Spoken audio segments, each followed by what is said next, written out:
Did the Biden administration kill nearly 8 million chickens ahead of President Trump's inauguration, leading to supply chain shortages, higher prices, and sabotage of the incoming administration?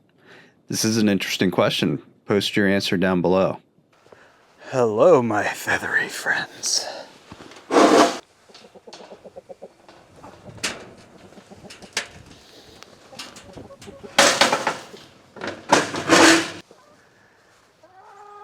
Cracked one.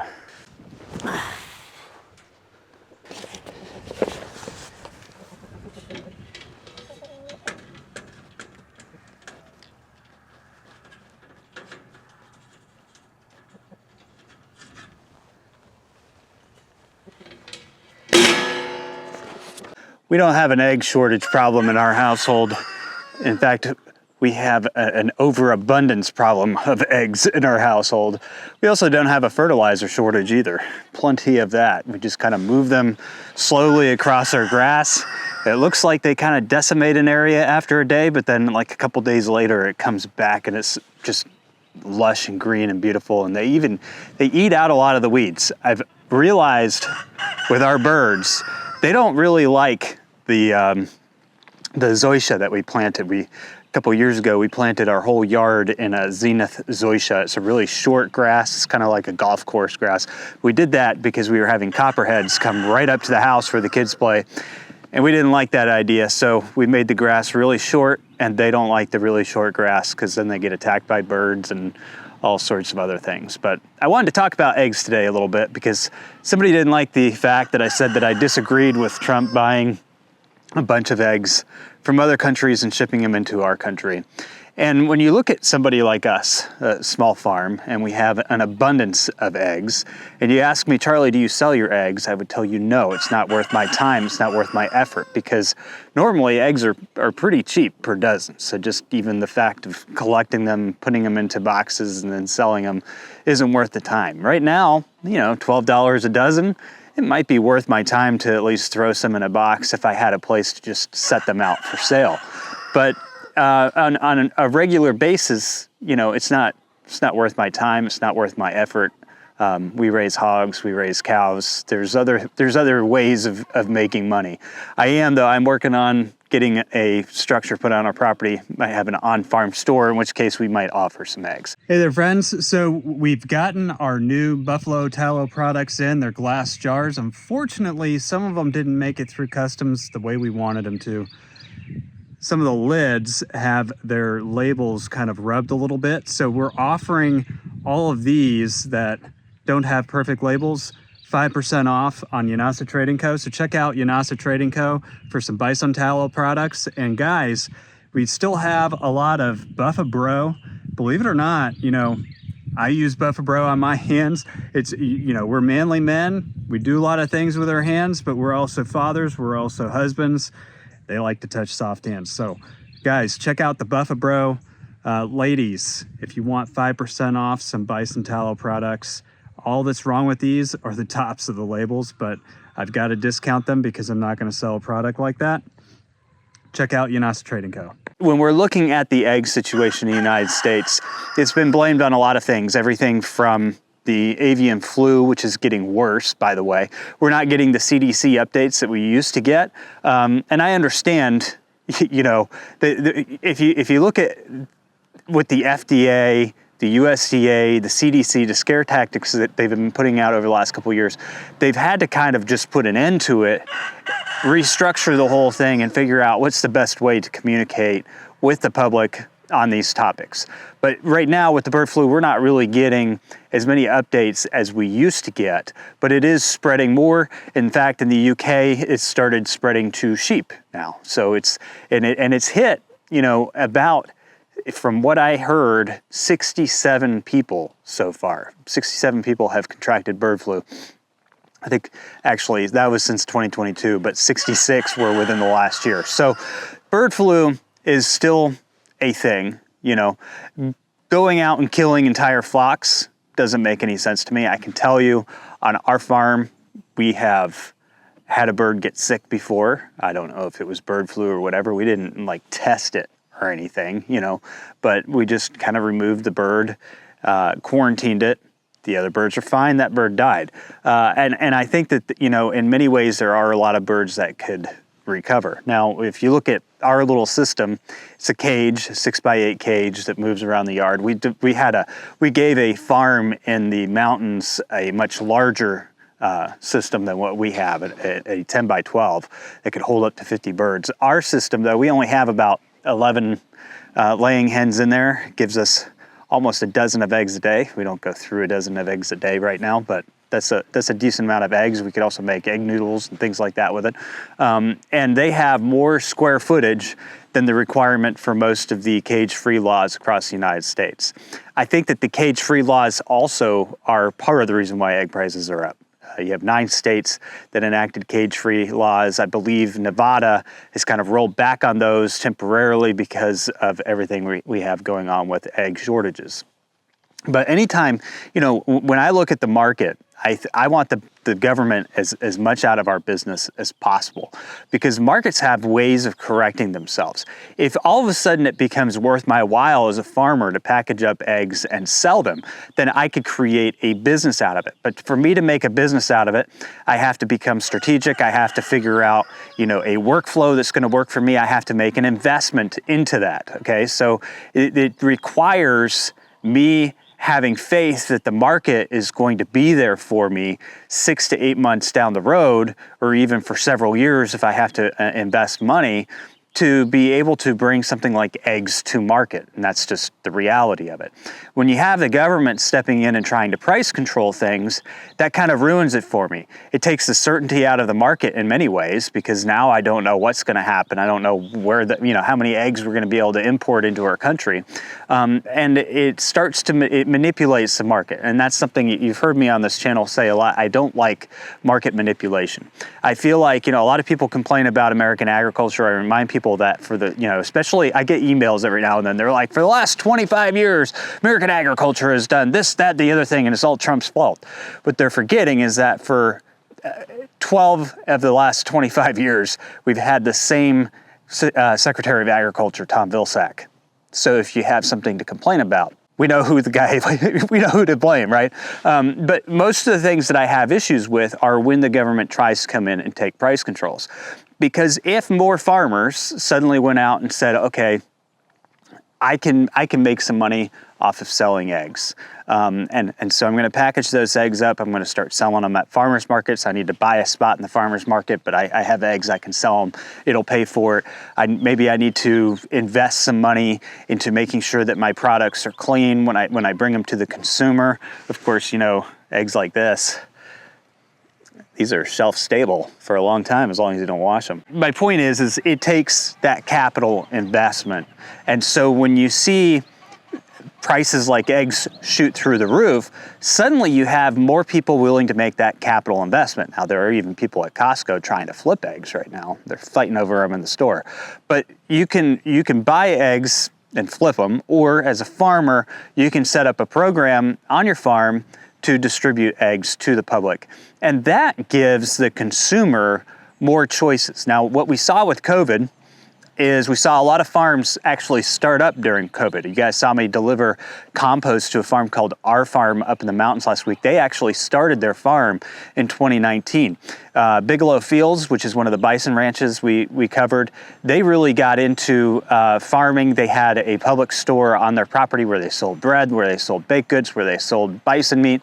And all of these businesses thrived during the years of COVID because consumers didn't have the choice of going to the store, kind of like eggs, right? So they'd go to their local farmer and they'd buy from their local farmer. The way that the system is set up, though, is that within a few years, things kind of balance themselves out. And this is why I don't think we need protectionism for the large egg producers. And I'm going to get into that in just a second. But as the market balances itself out, there are some of those farmers who have been able to establish themselves enough to continue their business going forward. And then there are a lot of those farmers that don't make it when people go back to their normal buying habits. So it creates opportunities. It can also smother opportunities. And that's, unfortunate. People fall through. People fall through in business all the time, though. I mean, that's kind of the healthy thing about it. But at the end of the day, people have more choices because there are farmers who made it through, came up with a good business plan, were able to adapt to the changes in the marketplace.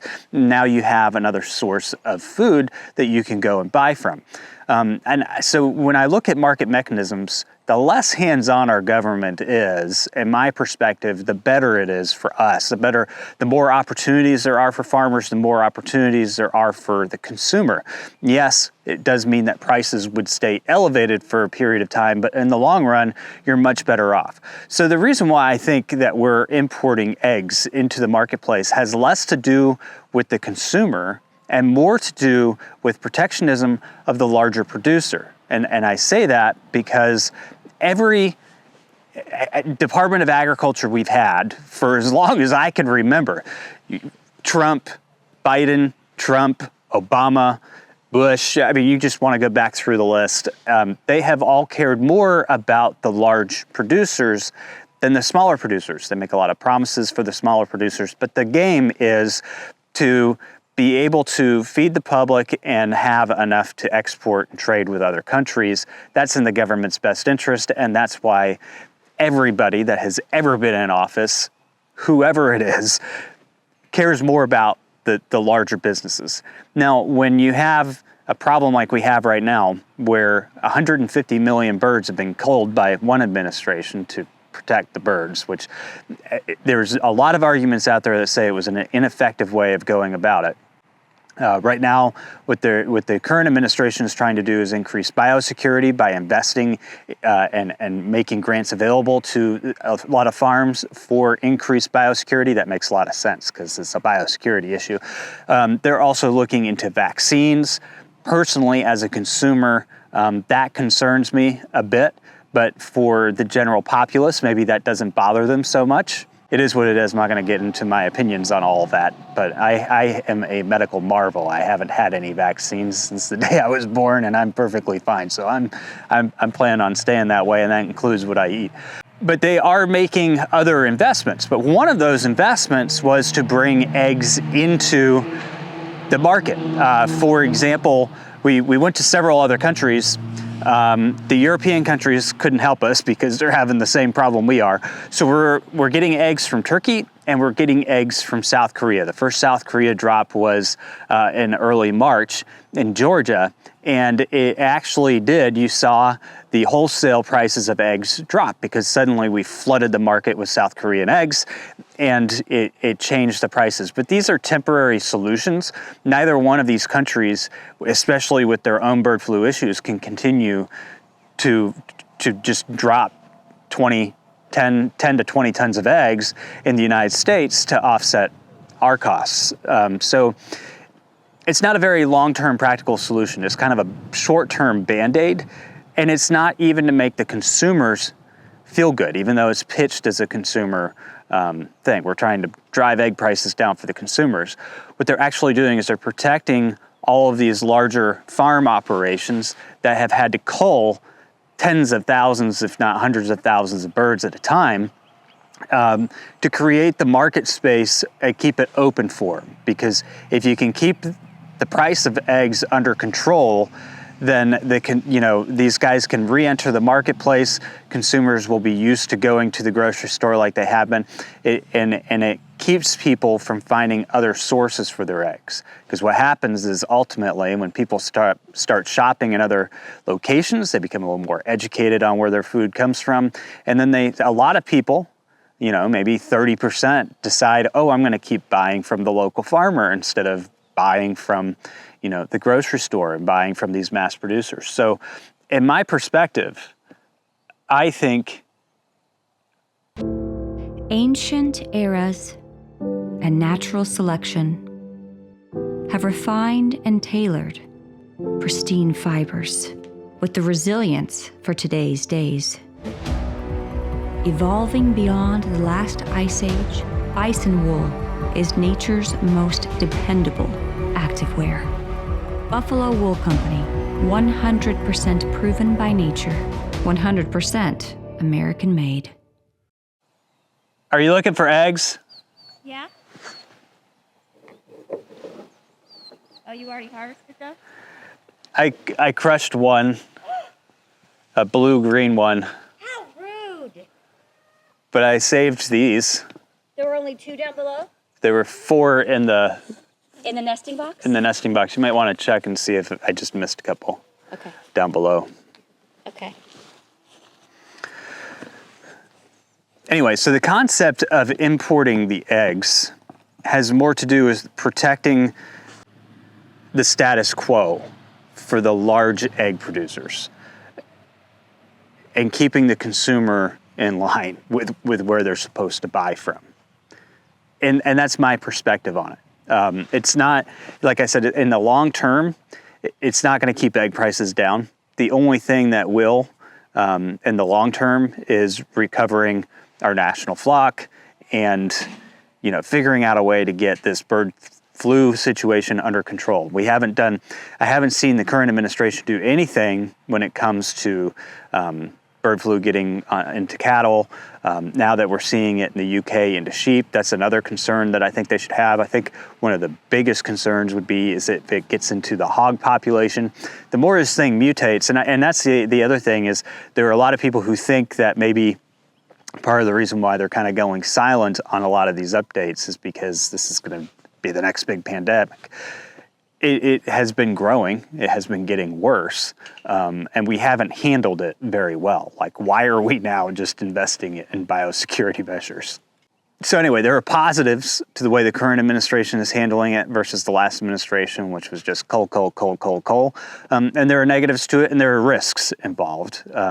Obviously not culling. There have been some large flocks culled recently, even after the current $1 billion plan has come out, and the government has said, all right, we need to cull these flocks. But for the most part, they're trying to keep the flocks around, and that gives us the opportunity to investigate immunity within the birds that survive, but it also puts more workers obviously at risk, which is where you need more of that biosecurity investment to be able to make sure that those who are working with the birds once they get sick are safe, because the last thing we need is for getting into the human population. Of course, I'm sure that's part of the plan.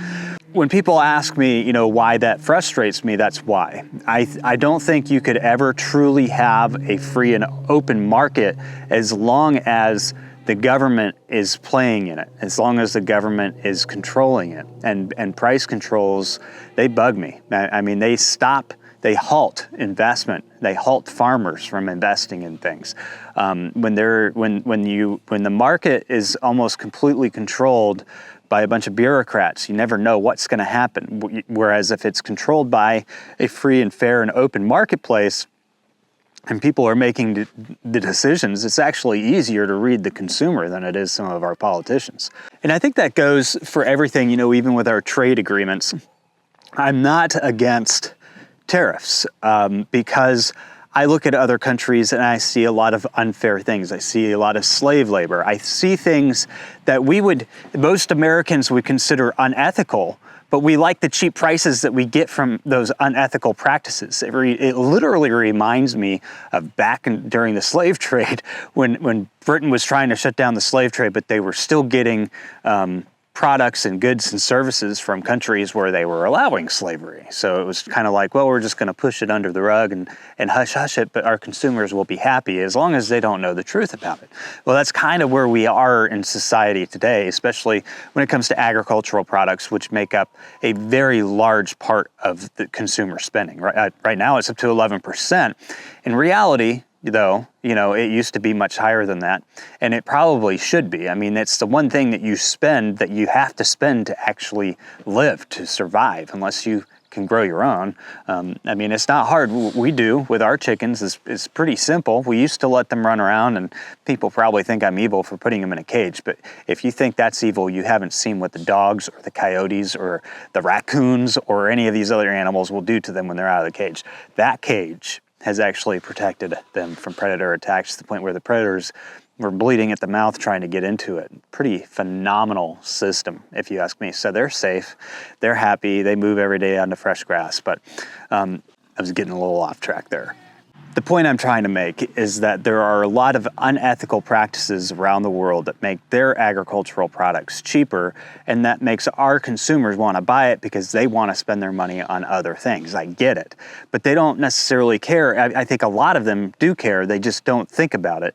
If they understood the human trafficking that was involved in creating those products, and the other things that are involved with creating those products, the slavery, the environmental destruction, the inhumane treatment of the animals, then they probably wouldn't want those products. And so by putting tariffs in place, by having proper trade agreements in place, it does protect the U.S. farmer in the long run. It might hurt in the short run, but it allows the U.S. farmer to get back up on par against these other countries, to have a marketplace that is on par with our labor practices, on par with what we consider to be humane, on par with all of these things that we hold value to, and allows the consumer to adjust to pay for the things that they also value, right? Because I think most consumers don't value slavery and inhumane treatment of animals and destructive environmental practices. But in the US, we have regulations in place, and it's made it a very unfair situation for the farmers because they can't compete with these other countries a lot of the times. So this, and a lot of the things that I see going on, I don't think are bad things. I think they are things that are painful, but necessary pain to get us back on the right track. And that's where I was coming from in my last video on this subject. And if you criticize anything that somebody does these days, suddenly you're categorized as something. My criticism of the eggs was just that. It's playing the same game, and the long term, the only ones who benefit from it are the large egg producers by keeping the market cornered on the consumer, keeping the consumer going to Costco, to Food Lion, to the big grocery stores to buy their eggs, keeping that marketplace opening and securing it for those larger producers. But if you really wanted to stimulate the economy, imagine what would happen if a bunch of small egg producers, and this may also solve the bird flu situation. I mean, I'm not a scientist in this particular area, but one would think, with immunity, that a smaller flock of birds is less likely to get the disease. And if they do, it's not going to have an impact on 100,000 birds in one facility, right? So all of a sudden you have these smaller producers producing eggs. You're more biosecure just from the distribution of the national flock. Suddenly it's in more places. You have more market competition, more consumer choice, and you have more people earning that money locally and then putting it back into their local economies. Whereas, where do these big, when you buy eggs off the grocery store shelf, where does that money go? How much of it actually makes it back into your local economy? There's a handful of store workers that are working there. They pay their property tax. There's a whole lot of benefits, in my perspective, if you wanted to grow the economy, if you truly valued a free market, to not import the eggs. It will cause a little bit of pain on the consumer. Eggs go into a lot of products. A lot of products. But, look where it could get us, down the road when we come out of this on the other side. And it would most likely help us get out on the other side by not having these huge consolidations of birds and having, a wider distribution of the flock. Heck, if I had a business model that worked for selling eggs, I consider getting, another one of those expensive little chicken tractors, putting more birds in it. I want to protect my investment, rolling them around the yard. It's just more fertilizer. Maybe even rolling through part of our garden beds. There's an idea. And at the end of the day, I have to sell a lot of eggs to make that investment work. And I'm not going to do that as long as somebody's just going to import, 100 million eggs from another country. That just doesn't make any sense as a farmer.